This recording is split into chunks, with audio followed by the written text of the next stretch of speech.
Boy, I started smiling so big when I saw this woke Asian female spit nothing but heat. I just want to say thank you. She hit the nail right on the head. For all the racist fucks that keep saying they have black fatigue, I think it's time we set the record straight. You don't have black fatigue, you have history fatigue. You're tired of being reminded that black people didn't just participate in the world, they were a huge part in shaping it. Every race and every culture has benefited from the sacrifices that black people have made. The civil rights movement didn't just open doors for black Americans, it expanded freedoms for everyone. And the shameful part is black people hardly, if ever, get the credit for it. Black people aren't just in music and sports. You guys need to get out more, okay? Black people are doctors, lawyers, pilots, judges, engineers, educators, innovators, and the list goes on. They hold up systems that people rely on daily while pretending that contribution doesn't exist. And no, this isn't pandering. This is lived experience. I grew up in an all-white neighborhood with very few black people and no other Asians. And at that time, the only culture that accepted me without question was the black culture. So when people talk about a world without black people, they expose how very little they understand about the world they already live in. Without black people, you don't get a world with less noise. You get a world with less creativity, less freedom, less culture, and less progress. If that truth exhausts you, it's not fatigue. It's discomfort with knowing how much you benefit from this world without acknowledging the source. Happy Black History Month. My name is Erin Kimura. I'm a fifth generation Chinese and Japanese American and a fifth generation San Franciscan. I'm here today to fully support black reparations because this is the bare ass minimum. Period. The bare ass minimum. History is enough of a reason. The dehumanization that we've seen is enough of a reason for why we need redress and reparations now. This is not an impossible reality, right? We've seen this with the Japanese Americans in the late 1980s. They received, on a federal level, reparations. And the fact that black folks and our black community and our brothers and sisters are still waiting for a formal apology, I'm just going to leave that there just to simmer. And I just really want to note, especially as an Asian American woman, I would not be here if it were not for the black liberation struggle, the black freedom fighters, culture creators, and the world builders. I need some black joy. The fact that black joy even exists as a concept in the world is miraculous to me. Asians are no good at joy. We are good at working hard and being diligent and doing our best, but not joy.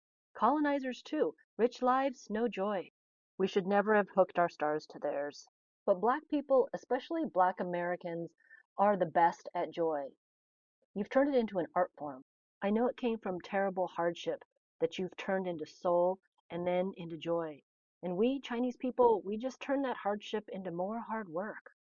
But I know you can't give it to us. We have to go out and earn it for ourselves just like you did. Joy is a puzzle for every human being, and it's not free. When I ask my black friends where their joy comes from, they inevitably shake their heads and just repeat, "You can't let them take it away from you." That's what it's not. But what is black joy? Can you tell me? I just want to put this out there. More Asian women should start dating black men. For real. We need more black and Asian connections in our community. More love, more understanding, more power together. So if you Welcome back to Chat with Faith. The truth is unfolding right in front of us. When you hear an Asian woman speak like this, you can tell something has shifted. People are waking up. For years, decades, even centuries, a certain narrative has been pushed, repeated, reinforced, and protected. But now, people are starting to question it. And most importantly, they are starting to speak. This woman shared her experience growing up in a white community. On paper, she had proximity to white. She was close, but in reality, she was never fully accepted. And that says a lot because proximity does not equal belonging. She said the only people who truly accepted her, the ones who embraced her without condition, were the black people. Let's get this straight. Not the group she was surrounded by, not the group she was accepted to align with, but the group that society often points in a negative light. So the question becomes, why would she lie? Why would she deny something she experienced, something she felt, Because real acceptance isn't something you debate, it's something you feel.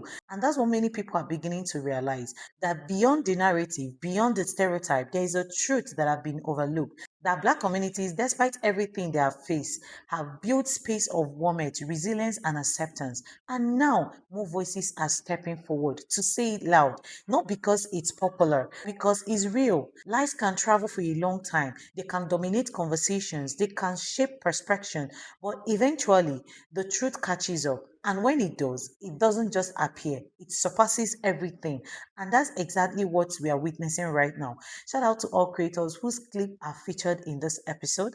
This video is for educational purposes. It is not meant to hate or discriminate against anyone. Let's see more clips. Y'all, we really having a moment. Asian folks and Black folks are having a moment right now. Let's go. Not only are we giving each other the tea, we are giving each other the tea about anti-Blackness in our community. I know y'all been seeing old girl talk about what's been going on in the Asian community, how they've been checking each other for their anti-Blackness, how a lot of them are becoming pro-Black now because they recognize that being pro-Black is connected to being pro-Asian. And they're realizing that supporting Black folks supports everybody. Like, wake it up. They are waking it up. And in doing so, they are calling out the folks in their community who are setting all of them back. Setting them back when it comes to community, when it comes to unity, when it comes to pride and culture, and not jumping to fall at the feet of every white person you see. And in being nosy, we are seeing that we have so much in common, y'all, and that we benefit from unity because we know that proximity to whiteness will not save us. Being one of the tokens or the good ones will not save us. Rejecting who we are in our communities for the safety net of whiteness will not save us. We know that eventually that net comes crashing down, and you don't want to be up under that thing when it does. So I just love that we are having this I see you moment, okay? I see you. I see y'all. I love this. And I love that this is strictly connection and sharing of information and educating each other. It's not no drama, no gossip, no ragging on your own community, but instead calling out the thing in order to empower your community. They're letting us know what to look out for, and we're letting them know what to look out for. And they're letting us in on these specifics of this conversation because they know that we get it. And we're not coming up in there on some you need to do this, you need to do that type stuff. We're letting them do what they need to do and being supportive on the sideline. And when I say I am so glad to see it, oh my God. Because this is what we wanted, right? We wanted other communities to recognize the anti-Blackness that happens in the midst of them and for them to call each other on it, hold each other accountable, and be better. And so to see that happening in real time and seeing them say, hey, there is a problem, we are sick of it, let's address it right now. That warms my heart. It means we can do this little thing called change. We can have community with and amongst each other. In spite of and because of our differences, yes, but with our similarities as a grounding point. So y'all, love this. Let's keep it going. Let's keep showing each other the tea. Keep letting me know who to boost and follow and who to block and not pay attention to because they on some messed up stuff. And keep letting those types of folks in your community have it. Because we let ours have it, okay? We gonna let ours have it. Keep this going and keep doing you. And I'm looking forward to what's to come with this new connection. I am.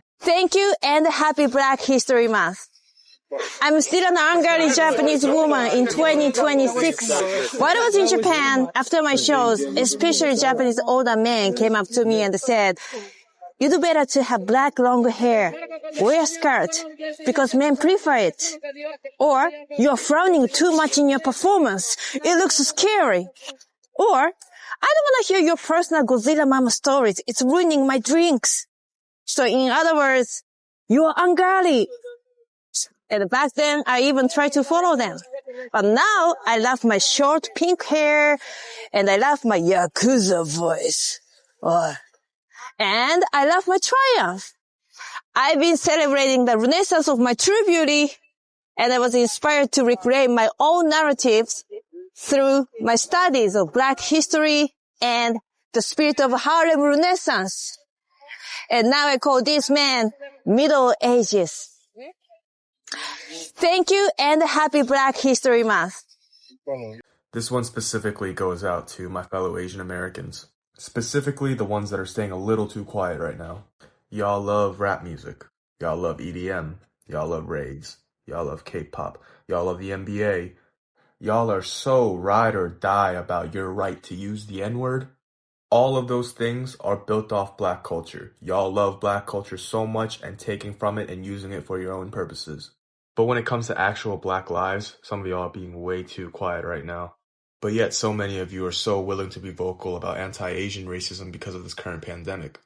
If your activism isn't intersectional, it's not activism at all. You love Black culture, but you don't love Black people. And if this applies to you, you're no better than the racist white people you use as the butt end of one of your cheap-ass jokes. Do better. Speak up. Use your voice. Use your privilege. They need our help. Let's do it. Come on. Now, I want to hear from you. Do you think people are finally starting to be honest about their experience?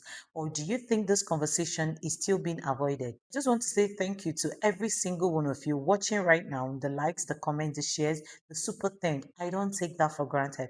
Seriously, you guys are the reason this conversation is growing. And we're going to keep having these real conversations like this.